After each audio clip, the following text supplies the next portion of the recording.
Friends, welcome to life education centre और मैं हूं आपकी दोस्त प्रतिभा तिवारी और मैं आप लोगों को हिस्ट्री पढ़ाती हूं।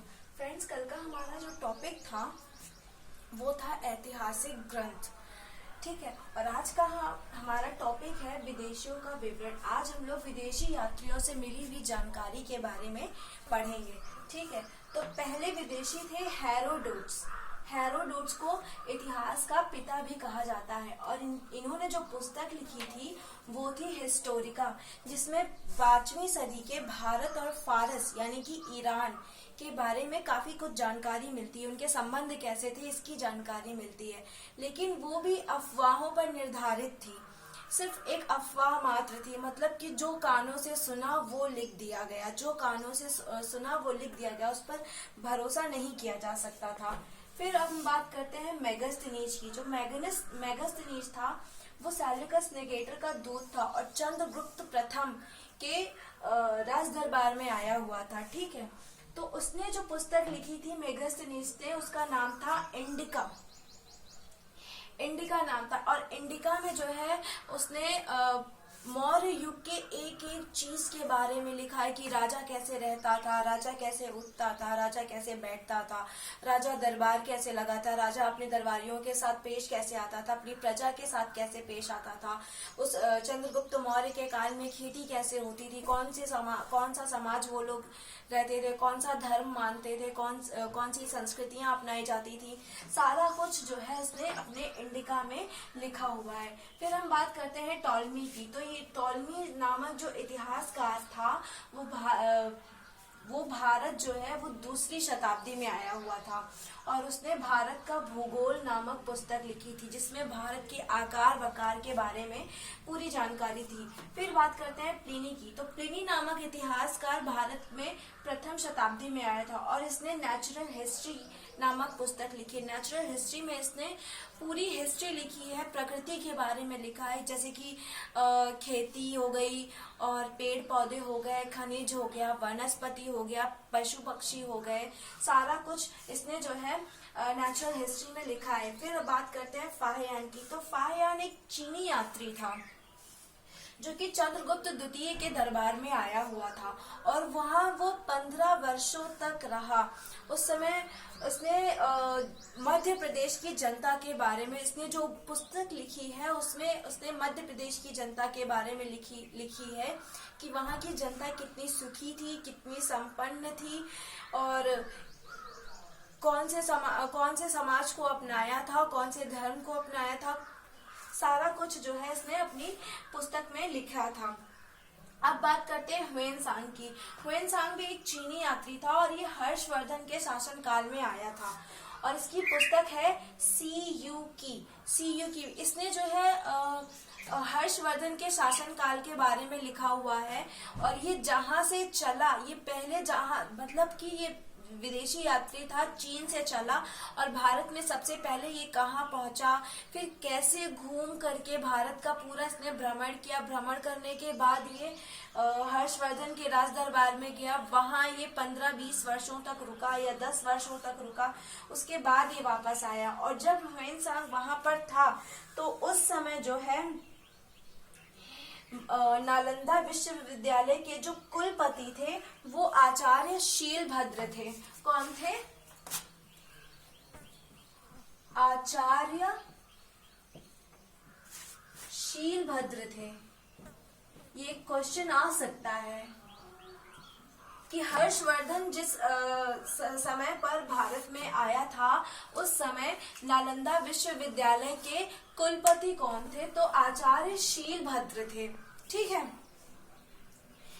फिर बात करते हैं अल-बिरूनी की। तो फ्रेंड्स, अल-बिरूनी जो है वो महमूद गजनी के साथ आया था, या ये कह लीजिए कि लाया गया था, और इसकी जो पुस्तक है ना, किताबे उल हिंद और तहकीके हिंद, ये आज भी इतिहासकारों के लिए बहुत ही ज्यादा महत्वपूर्ण बुक है। इसकी मदद से काफी कुछ जो है इतिहासकारों को इतिहास के बारे में पता चलता है। इसने काफी कुछ लिखा हुआ है। अब बात करते हैं हम इब्न बतूता की। इब्न बतूता एक यात्री था, इसके बारे में सब लोग जानते हैं, और इसकी जो अरबी में एक पुस्तक थी रिहल्ला, इसकी अरबी में एक पुस्तक थी रिहल्ला, जिसमें इसने जो है भारत के उपमहाद्वीप की राजनीतिक, सांस्कृतिक सारे विषयों में इसने लिखा है और बहुत ही खूबसूरती से लिखा है कि भारत दिखता कैसा है, भारत के लोग कैसे हैं, भारत के लोगों का पहनावा कैसा है, भारत के लोग कौन कौन से धर्म मानते हैं, कौन कौन से त्योहार मनाते हैं, मतलब कैसे खेती करते हैं, हर एक चीज को इसने बड़ी ही बाकायदे से इसने अपनी पुस्तक रिहल्ला में अरबी भाषा में लिखा हुआ है। ठीक है, तो फ्रेंड्स ये थी जानकारी विदेशियों से मिलने वाली। अब हम बात करते हैं पुरातात्विक साक्ष्य की, कि पुरातात्विक साक्ष्य में कौन कौन से साक्ष्य मिले थे।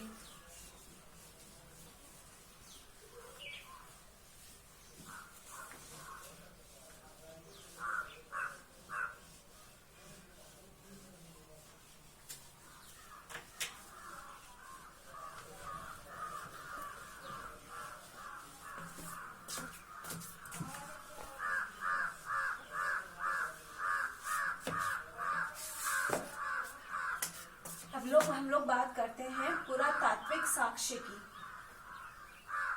पुरातत्व से मिलने वाले साक्ष्य।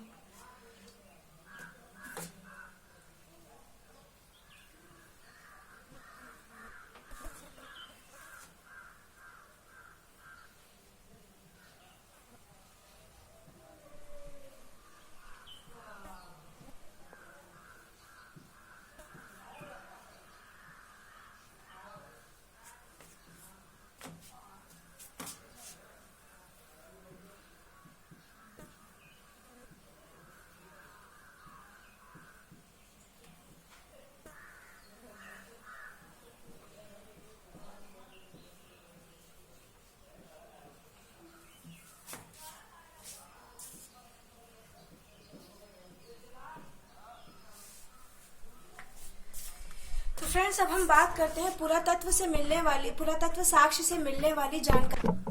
फ्रेंड्स लोगों ने मनुष्य जब विकास की ओर चलना शुरू हुआ था तो उसने लिखना पढ़ना शुरू किया था। वो जो कुछ भी देखता सुनता था उसको वो लिख लेता था, या जो भी उसको लगता था कि हाँ ये चीज जरूरी है तो वो उसे लिख लेता था।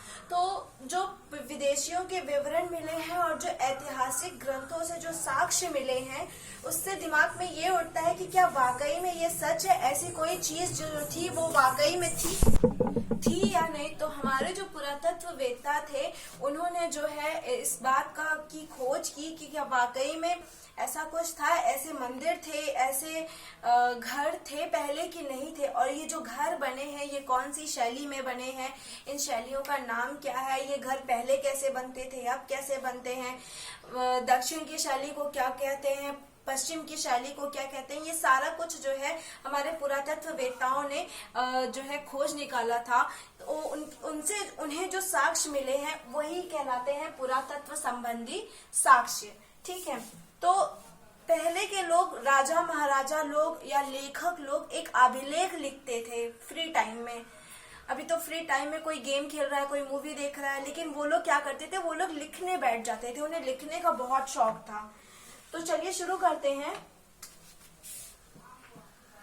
पहला है हमारा कि सर्वप्रथम भारतवर्ष का जिक्र किस अभिलेख में है। तो इसका आंसर होगा कि सर्वप्रथम भारतवर्ष का जिक्र,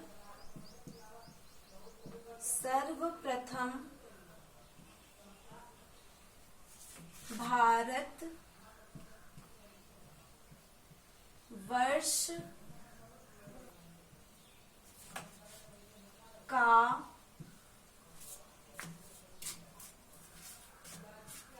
जिक्र हाथी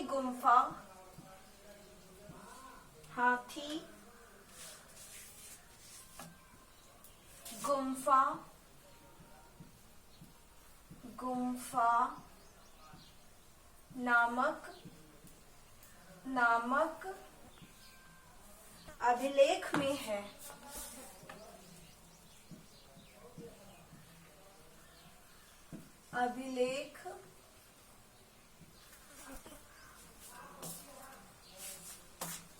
अभिलेख में है। ठीक है, तो फ्रेंड्स ये था हमारे पहले क्वेश्चन का आंसर। क्वेश्चन ये भी आ सकता है कि सर्वप्रथम भारत का जिक्र जो है वो कौन से अभिलेख में है, या हाथी गुम्फा नामक अभिलेख में किसका जिक्र किया गया है। तो इसका आंसर यही होगा कि भारतवर्ष का जिक्र किया गया है, या भारतवर्ष का जिक्र सबसे पहले हाथी गुम्फा नामक अभिलेख में किया गया है। ठीक है, दूसरा हम लोग लिखते हैं, दूसरा क्वेश्चन है कि भारत पर सबसे पहले आक्रमण की जानकारी कौन से लेख से प्राप्त होती है। तो उसका आंसर है कि सर्वप्रथम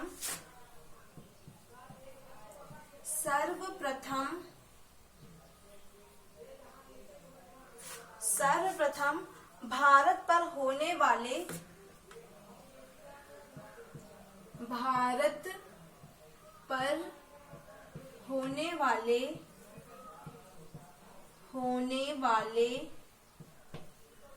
हूण आक्रमण, हूण एक जाति है एक तरह की, हूण आक्रमण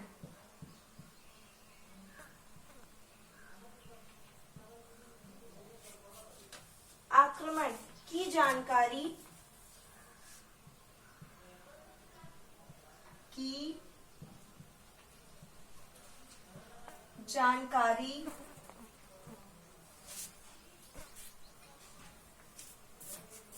भीतरी स्तंभ लेख से मिलती है। स्तंभ लेख से मिलती है।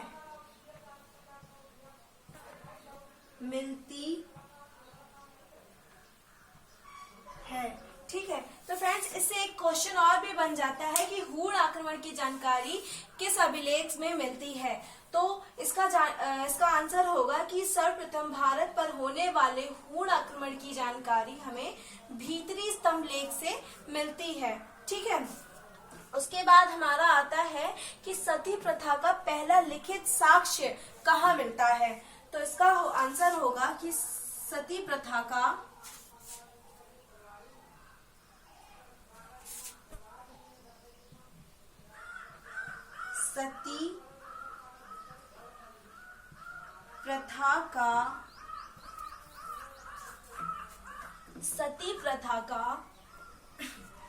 पहला लिखित साक्ष्य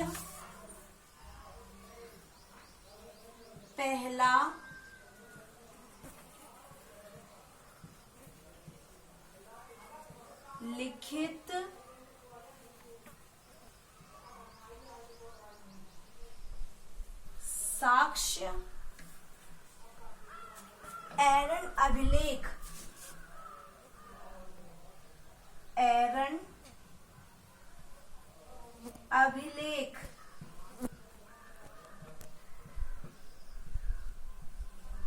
जिसे किसने लिखा था?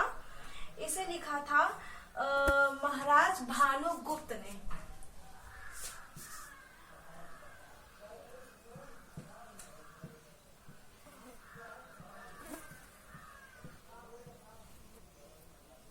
से प्राप्त होती है।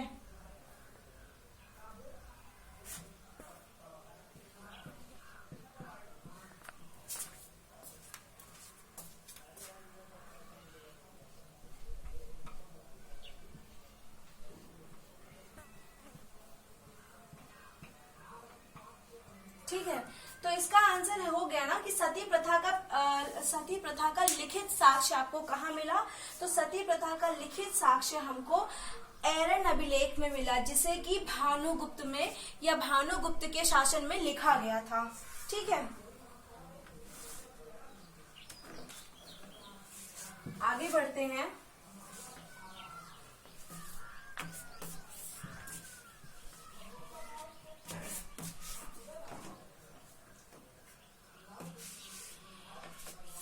सातवाहन राजाओं का पूरा इतिहास हमें किस अभिलेख से मिलता है। तो इसका आंसर होगा कि सातवाहन राजाओं का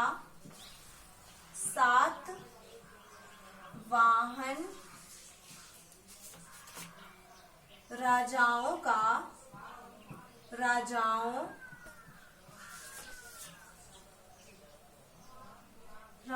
का पूरा इतिहास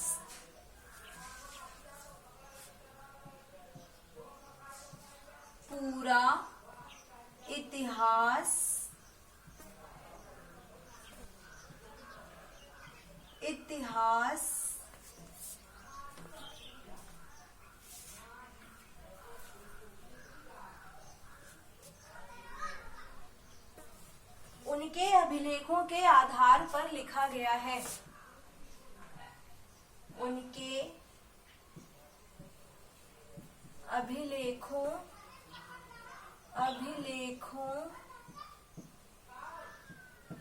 के आधार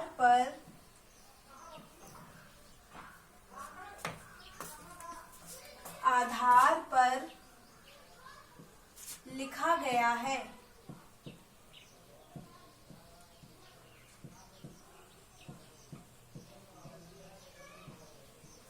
ठीक है फ्रेंड्स, सातवाहन राजाओं ने भी कुछ अभिलेख लिखे थे जिससे कि उनके परिवार का या उनके वंश का इतिहास हमें पता चलता है। आगे बढ़ते हैं।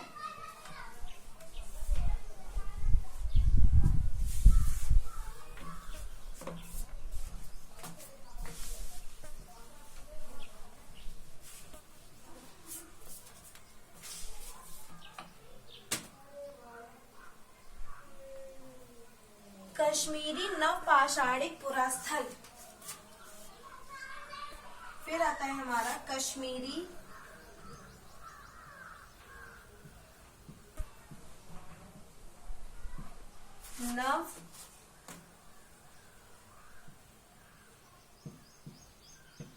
नवपाषाणिक पुरास्थल।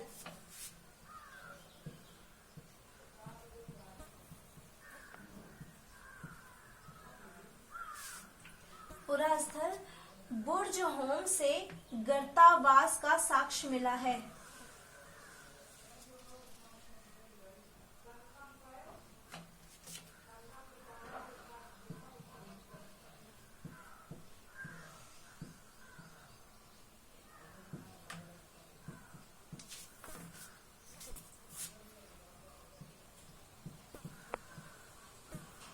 गर्तावास यानी कि गड्ढे वाले घर,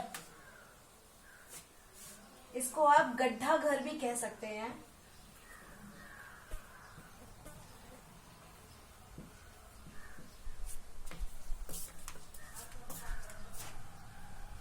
का साक्ष्य मिला है।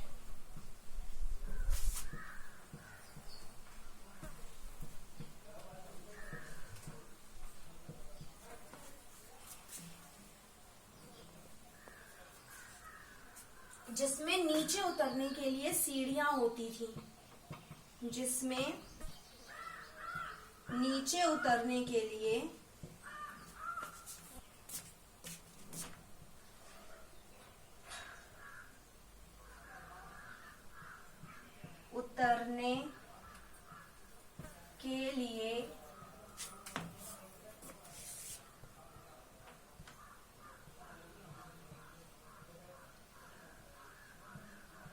सीढ़ियां होती थी। सीढ़ियां होती थी।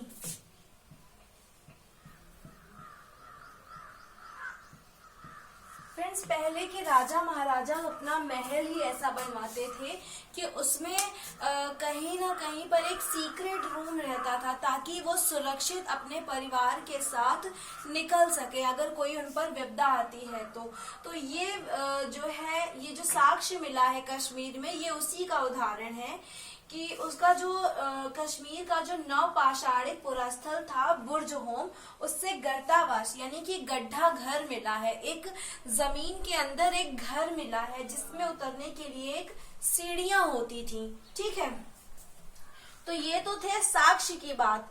अब बात करते हैं शैलियों की, घरों की, मंदिरों की, कि हमारे जो मंदिर हैं और दक्षिण के जो मंदिर हैं, पूर्व के जो मंदिर हैं, पश्चिम के जो मंदिर हैं, उनकी जो शैली है वो क्या है, किस नाम से उन्हें जाना जाता है। ठीक है,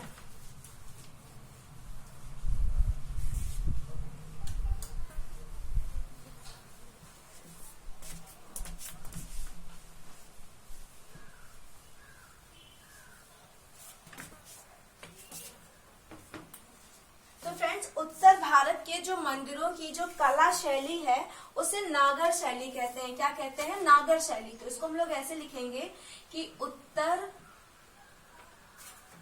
भारत के मंदिरों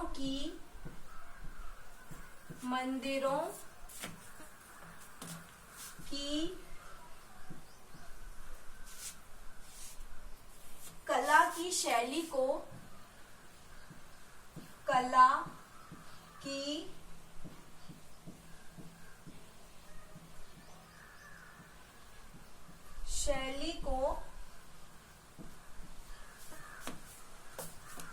नागर शैली कहा जाता है।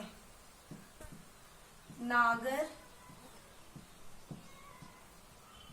शैली कहा जाता है।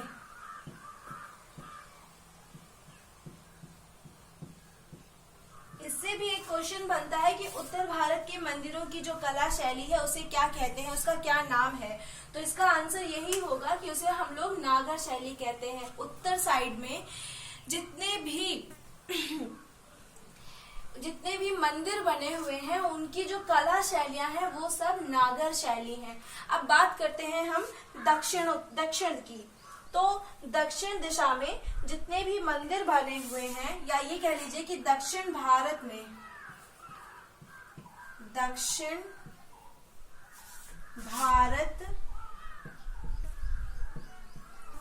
के मंदिरों की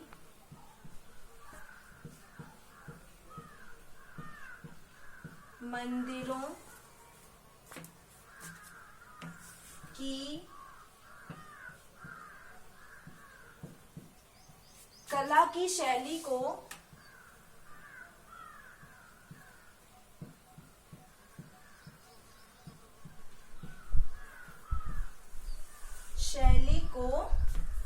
द्रविड़ शैली कहते हैं। क्या कहते हैं? द्रविड़ शैली कहते हैं। द्राविड़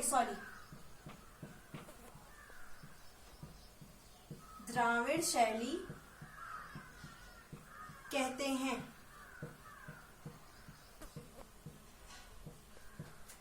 ठीक है, तो फ्रेंड्स ये तो था हमारा पुरातत्व संबंधी साक्ष्य। आज हम लोगों ने विदेशियों का विवरण और पुरातत्व संबंधी साक्ष्य से मिलने वाली जानकारी दोनों के बारे में पढ़ा। मिलते हैं नेक्स्ट सेशन नेक्स्ट टॉपिक पे। Thank you.